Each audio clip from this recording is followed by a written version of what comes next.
Method of cylindrical shells to find the volume generated by rotating the region bounded by y is equal to 3 plus 2x minus x squared, and x plus y is equal to 3 about the y-axis.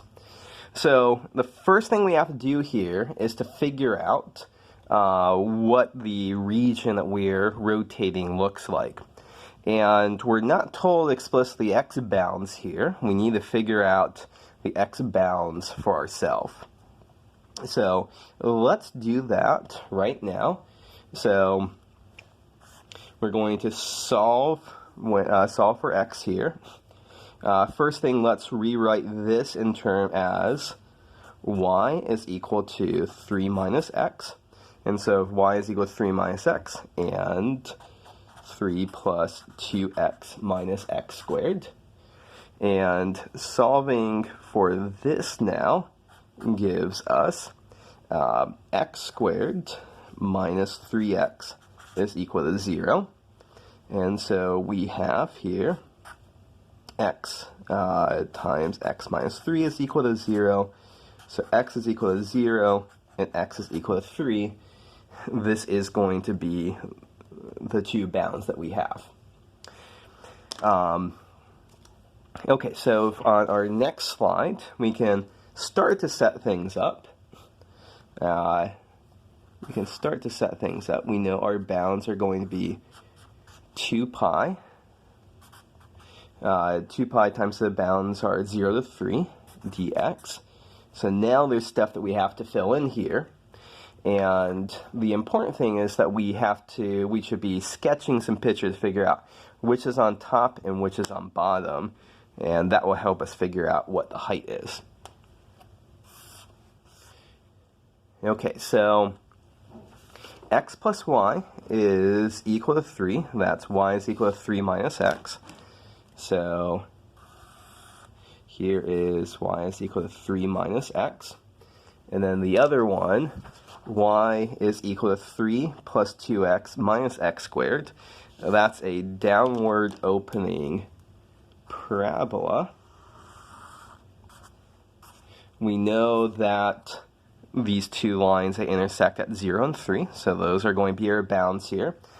And so this right here is the region that we are revolving around the x-axis. Sorry, around the y-axis. So bringing back our formula.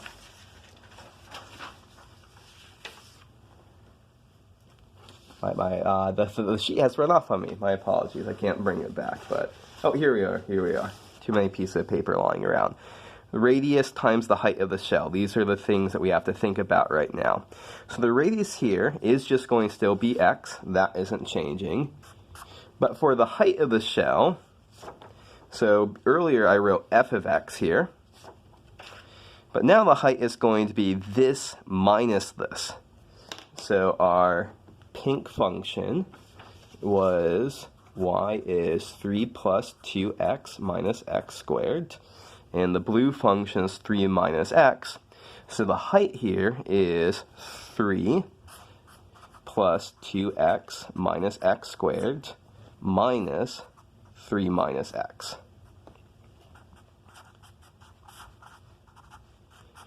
So when we simplify that out, that just ends up as, it's going to end up as 3x minus x squared dx. So now this is the integral we are tasked with evaluating. And we should expand that out to get 3x squared minus x cubed.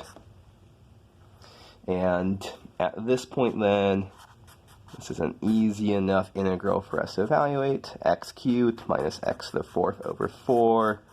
Plug in 0 and 3. That 0 just give us 0. So 2 pi times 27 minus 81 over 4. And at the end of the day, this simplifies to 27 pi over 2. So sometimes, the moral of the story for this problem is sometimes we have to be careful about Sometimes we have to be careful about what is the height of our functions here. So to have you practice this, here's a second pre-class problem for you to work on. Use the method of cylindrical shells to find the volume generated by rotating a region bounded by these two curves about the y-axis.